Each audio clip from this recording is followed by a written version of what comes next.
gabdhihii shaaxa iyo wiilashii biyaha ku iibinayay ayaa biyo wasakh ah ku shubaya laamiyada ay dadka marayaan.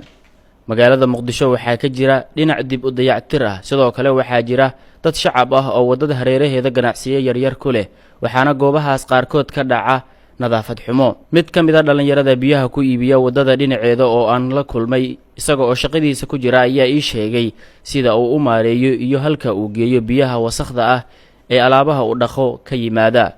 wallahi biyaha oo aniga hadeertan alaabta iskaga dhaqay ana horteeda wajigay hortiisa iskaga rusheeya sida boorka iskaga celiya alaabta iyo wasakhda alaabta ku dhaceeda.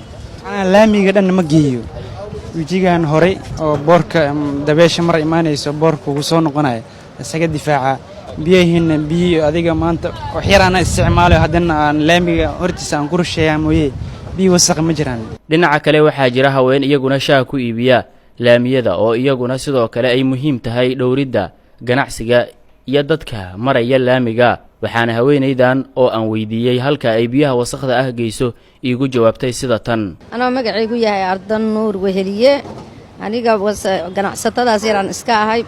biyaha wasakhdaana kuma shuba laamiga iyo meesha aan ku ganacsaa waa fageeyaa. waayahay marka biyaha halkan ashaaxa ku gadaysa ka yimaad intee geysa? biyaha waa fogeeyaa waa aruuriyaa waa fogeeyaa halkaas xaafadahan geeyaa meeshaas oo macnaha laamiga biyo mareenka oo doox ah oo u qodan biyaha aan ku shubaa dhinacaas kaalintaas horteeda meesha biyo mareenta loo qoday oo hore aan u fogeynaa si aysan meesha uga bixin kaalintii ganacsiyada yaryar ee dadka, sidoo kalena wadada hareeraheeda ay u maraan dadka iyada oo la dhowrayo nadaafadda.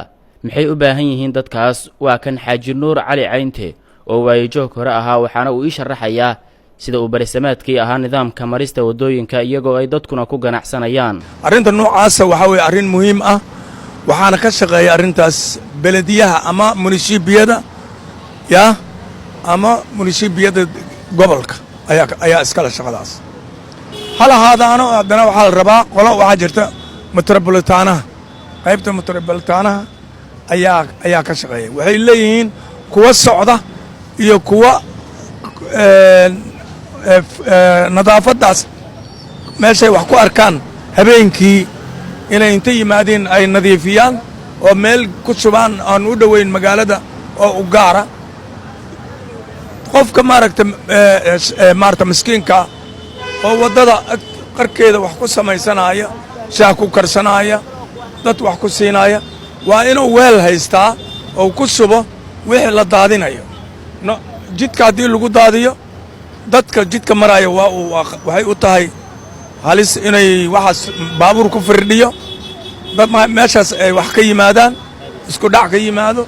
qaybo ka mid ah laamiyada oo ay dawladdu dhistay ayaa u duugmay dayac dadka ku dhowdhow iyo sidoo kale kuwa ku ganacsada ay ku sameeyeen, waxaana jira qaybo tiro yar oo ay nadaafadoodu wanaagsan tahay. Cabdulaahi Maxamed Cumar Daacad, Shabeelle TV.